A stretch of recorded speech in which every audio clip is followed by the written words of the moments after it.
O governo pretende anunciar até o final deste mês as novas regras da chamada porta de saída para os beneficiários desse programa que é tão estratégico para a gestão petista. Após conseguirem um emprego com carteira assinada, os beneficiários vão ter que sair.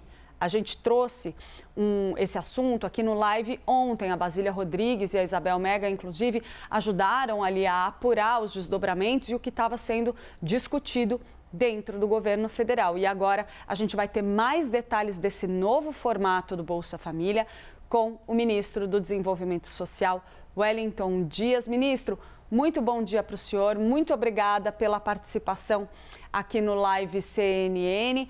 Eu vou abrir essa conversa com o senhor, que inclusive foi viabilizada pela Basília Rodrigues, pedindo para o senhor explicar, antes de tudo, quando, como e com que critérios o governo decidiu, de fato, colocar essa porta de saída e até estreitá-la no Bolsa Família, porque eu me lembro muito claramente que lá atrás, quando o governo do ex-presidente Jair Bolsonaro tinha decidido reformular o programa, antes mesmo da pandemia, falava em fazer uma porta de saída mais rigorosa, os petistas diziam: a gente defende até mesmo que o Bolsa Família não tenha porta de saída, porque acreditavam que as pessoas precisavam dessa transição, às vezes mais longa, para saírem da linha da pobreza e se consolidarem nessa nova condição.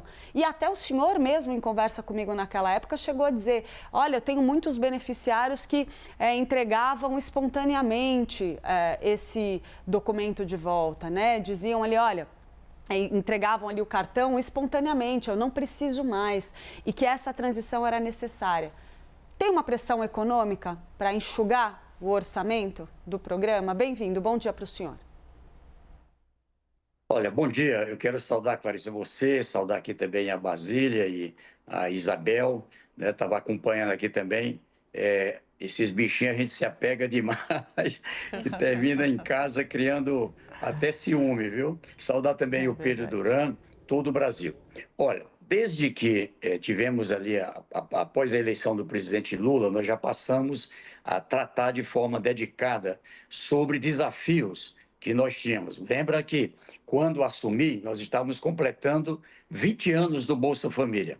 E ali, quando a gente fez o balanço, verificamos que o Bolsa Família ele tem dois efeitos estratégicos muito importantes. No primeiro, é como alcançar e proteger pessoas que estão na insegurança alimentar. A transferência de dinheiro que chega direto a cada família, nesse caso brasileiro, chega agora a 20 milhões e 100 mil famílias em todo o Brasil, alcançando aproximadamente 53 milhões de pessoas. Mas também, ao alcançar, esse dinheiro circula, ele tem um fator econômico ali no nível local, aonde essas pessoas vivem. O outro caminho aqui ela é para ser uma medida protetiva, é para ser uma medida, vamos dizer, de caráter emergencial, mas também o Bolsa Família precisa de um caminho em que diretamente possamos assegurar que nas oportunidades do crescimento do Brasil possamos dar a alternativa para essas pessoas. Muitas vezes se pensa, a economia está crescendo, o pessoal vai sair. É que muitas vezes essas pessoas não têm a formação adequada, muitas vezes nem sabem onde é que estão tendo vagas, e ali há necessidade de uma mão muito potente que possa chegar, e é isso que fizemos. Garantimos desde 2023 a condição de alcançar as pessoas para que, além do que já acontecia pela educação, todo ano formam-se milhões de pessoas em nível técnico, em nível superior, e aqui fica uma porta mais aberta para garantir uma condição de oportunidade. Mas também queremos ali garantir qualificação através de um busca ativa da população economicamente ativa, e vejam só, 10% do pessoal do Bolsa Família, na população economicamente ativa, tem nível superior ou está fazendo. 23, 25% tem nível técnico, nível médio ou está fazendo. Então, nós estamos falando aqui de um tesouro brasileiro, pessoas que não conseguem ali uma oportunidade no mercado de trabalho. E com isso, também as outras pessoas que têm experiências empreendedoras. Então, criamos no Ministério, o presidente Lula encaminhou e o Congresso aprovou, uma Secretaria Nacional da Inclusão Socioeconômica. E, a partir daí, passamos a trabalhar e tem dado resultados. Ministro, passo a palavra então para a Basília Rodrigues. Oi, ministro, tudo bem? Obrigada por aceitar o nosso pedido aqui de entrevista, né? O senhor não tem tempo ruim, não importa a hora, a gente manda mensagem, sempre tem ali uma resposta, agradeço. Eu queria que o senhor falasse sobre a existência de beneficiários há tanto tempo, um longo período de uso do Bolsa Família. No surgimento desse programa, havia ali na defesa de seus criadores que o programa fosse temporário, que durasse o período ali de uma geração, para que as pessoas pudessem ter uma boa educação, alcançar o mercado de trabalho e, assim, não necessitar mais de auxílio do governo por meio do Bolsa Família. Mas isso não aconteceu, já se passaram 30 anos. O senhor acha que o governo que perdeu a mão está tendo um uso político eleitoral do Bolsa Família que torna impossível o fim desse programa? Por que do ponto de vista prático, essa porta de saída mesmo nunca aconteceu? Olha, nós temos uma situação em que, por exemplo, quando a gente olha para o Brasil, foi criado ainda o Fome Zero, lançado no meu estado em 2003. E de lá para cá, sim, é um caso de sucesso. Veja que chegamos em 2014, de um lado, tirando o Brasil do mapa da fome, ali 3 anos abaixo de 2,5% de insegurança alimentar. Esse é o critério da FAO. E ali também, naquele mesmo momento, nós tivemos redução da extrema pobreza, chegou ao mais baixo nível, 5,2%, e também da pobreza, que chegou em 30%. Por quê? Porque ali tinha uma política onde, cuidando da saúde, integrado com a educação, as pessoas, quando têm a condição de botar comida em casa, elas passam ali a procurar também a alternativa de crescer. Assim como a classe média alta quer crescer, imagine os mais pobres. Claro que querem crescer. Então, o que é que fizemos agora de diferente? Ora, é preciso, então, tirar um medo. Quando ali o presidente Lula ali foi presidente, como eu disse, a gente conseguiu reduzir não só a fome, a pobreza, a extrema pobreza, como também cresceu a classe média. Parte dessas pessoas, ali, muitas histórias são contadas no Brasil inteiro. É uma pessoa que, esses dias eu estive com uma pessoa, o pai é um trabalhador rural, né? Vive de dar dia de serviço, como a gente chama, e agora é um médico, não é? Está trabalhando no programa Mais Médico. Ali sai a família da pobreza, porque garante uma condição de vida melhor. Mas era preciso um plano, um plano. Se eu tenho um cadastro, se eu tenho onde moram essas pessoas, se eu sei onde elas estão, então por que não alcançá-las? E foi isso que fizemos desde 2023. Nós melhoramos as regras. Veja só, você colocou esse dado desse número de pessoas que não saem, mas era bem maior. Quando assumimos, era em torno de 14 milhões e meio de benefícios. Para lembrar, quando eu assumi no Ministério, ali com o presidente Lula, nós tínhamos 22 milhões de benefícios do Auxílio Brasil. Tinha pessoas no próprio cadastro ou encontramos no chamado Programa Busca Ativa, com o Sistema Único da Assistência Social, outros cerca de 5 milhões de pessoas, 5 milhões e 300 exatamente, de benefícios, melhor dizendo, de pessoas que tinham direito ao benefício e estavam fora. Então, o que fizemos? Ali, ela iria para 27 milhões e meio, era um aplicativo, a gente passou a trabalhar um cadastro moderno, garantindo uma condição de qualificação de toda a rede, e hoje nós estamos com 20,4 milhões, onde temos mais ou menos 3 milhões que estão na chamada regra de proteção, ou seja, são pessoas que passaram a trabalhar, elevaram a renda, mas ali ainda, quando a gente olha a renda per capita, Ministro. ela ainda está abaixo de R$ 706, que é o chamado faixa da pobreza para baixa renda. Ministro. E o que fizemos? Passamos a garantir o pagamento de metade do Bolsa Família para estas pessoas numa regra de transição. Ministro, Então, nós só temos rapidinho, cerca ministro, de desculpa te 4 interromper. milhões de pessoas que estão no Bolsa Família e estão recebendo integralmente o salário. Ministro, E outra desculpa parte, cerca interromper de o 3 milhões senhor, que estão. ministro, é que a gente está com o nosso tempo muito apertado e a gente tem tantas coisas que a gente gostaria de perguntar para o senhor. Eu vou pedir para o senhor ser um pouquinho mais sucinto nas respostas, para a gente poder explorar ao máximo, aí trazer o máximo de informação que a gente puder. O senhor me desculpe aí a indelicadeza, é só para a gente poder tirar mais proveito dessa sua conversa com a gente. Pedro Duran, por favor.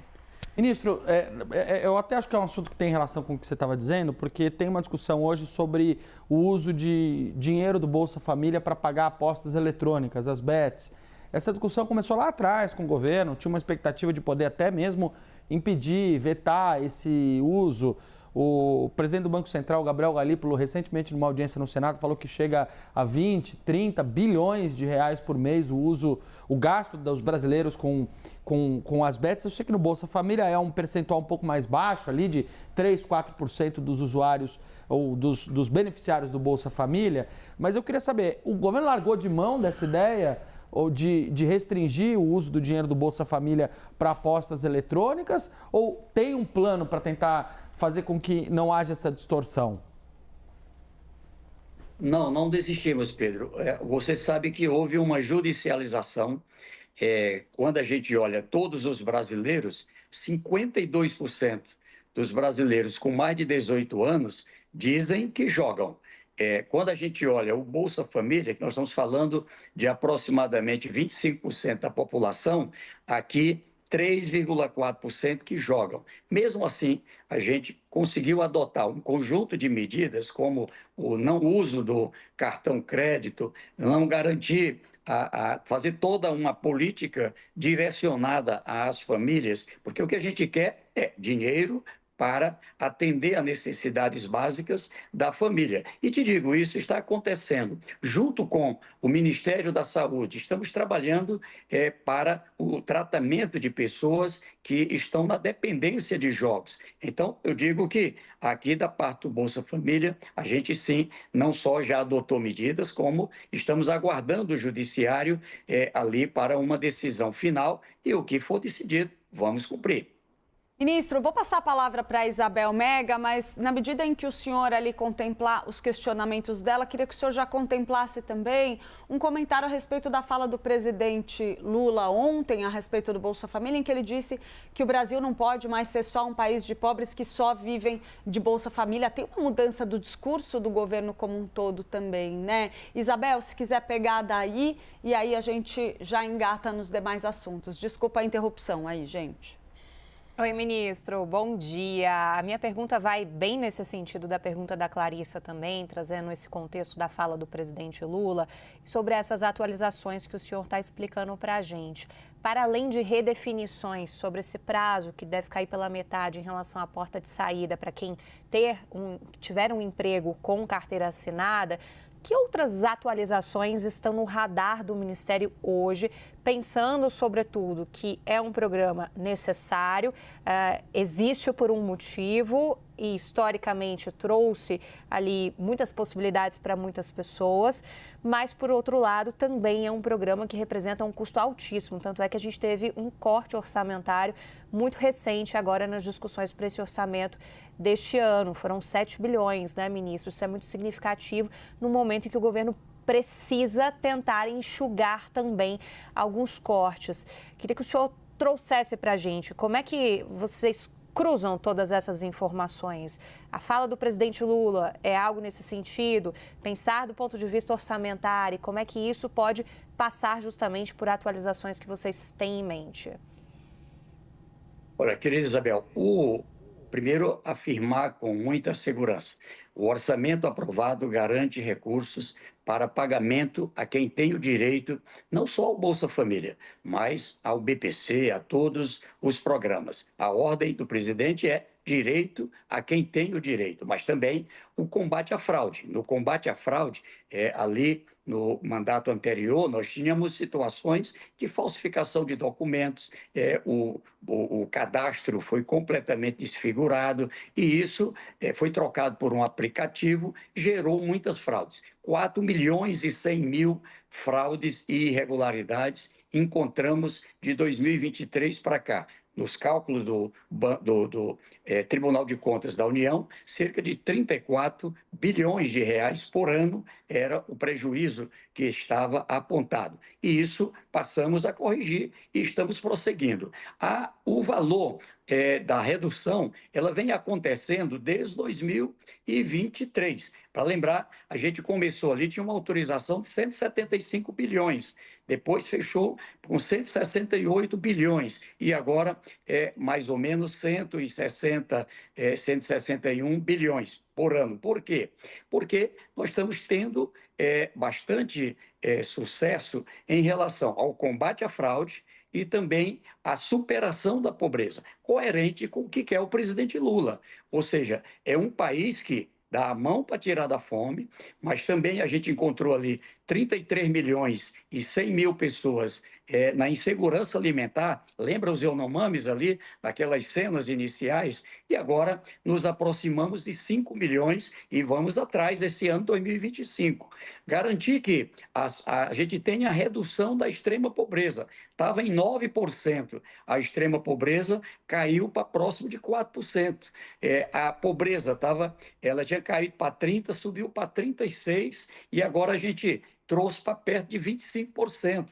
Então, eu te digo que esse caminho coloca a oportunidade de muitas das pessoas irem para a classe média. A classe média que vinha caindo, ela agora voltou a subir já. Alcançamos 50,1% dos domicílios brasileiros na classe média. Era 43%. Então, eu digo que quando o programa leva em conta saúde, educação, mas também com o emprego e empreendedorismo, com o programa Acredita, são 16,5 milhões de pessoas que entre 2023 e 2024, e são do Bolsa Família Cadastro Único, celebraram um contrato de trabalho.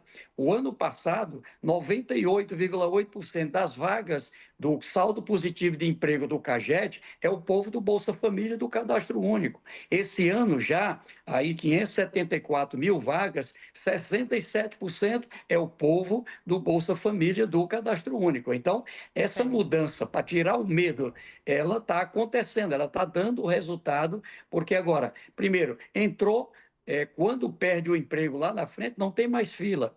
Segundo, tem uma regra de transição, de proteção, onde eleva a renda, ela recebe a metade e recebe o salário e recebe metade do Bolsa Família. E ainda a garantia de levar em conta a renda de 12 meses e não apenas de um mês solto dentro do ano. Tudo isso está ajudando a tirar esse medo e é bom, porque ajuda a fazer a nossa economia crescer. Ministro, eu gostaria de saber aqui, para encerrar a entrevista, se o senhor acha que um dia a gente vai ter um Brasil em que o Bolsa Família não vai mais existir. Nessa breve entrevista, o senhor explicou para a gente que o número das pessoas que são consideradas dependentes do programa, que vivem de Bolsa Família, está diminuindo. E que nem por isso o governo pode virar as costas, deixar de assistir as pessoas em que vivem em famílias com renda per capita abaixo de R$ 706 e que o programa é feito para elas. Levando em consideração o Brasil que a gente tem de pobreza e também de muita discriminação contra estas pessoas mais vulneráveis, o senhor acha que um dia o Brasil deixará de ter o Bolsa Família?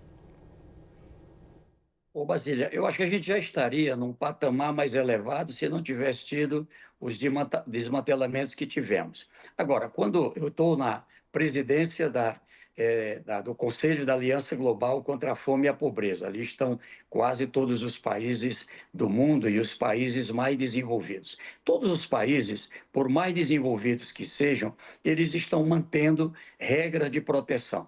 E a regra brasileira, ela já é desde o nascedouro, referência para mais de 90 países do mundo, garantindo, então, principalmente essa integração com a educação e agora o emprego e o empreendedorismo. Eu digo que a gente vai reduzir a um patamar, não é, muito baixo. O mundo trabalha com mais ou menos 2,5% da população que tem razões que não são bem essa do trabalho, essa do empreendedorismo. São razões diversas, não é, que impedem ali determinados segmentos ao trabalho. Isso é no mundo inteiro, no mundo inteiro. O Brasil está numa faixa bem elevada. A gente chegou a 17% nesse mesmo conceito e agora reduzimos 85% esse patamar. O que queremos? É garantir que o Brasil seja um país de oportunidades,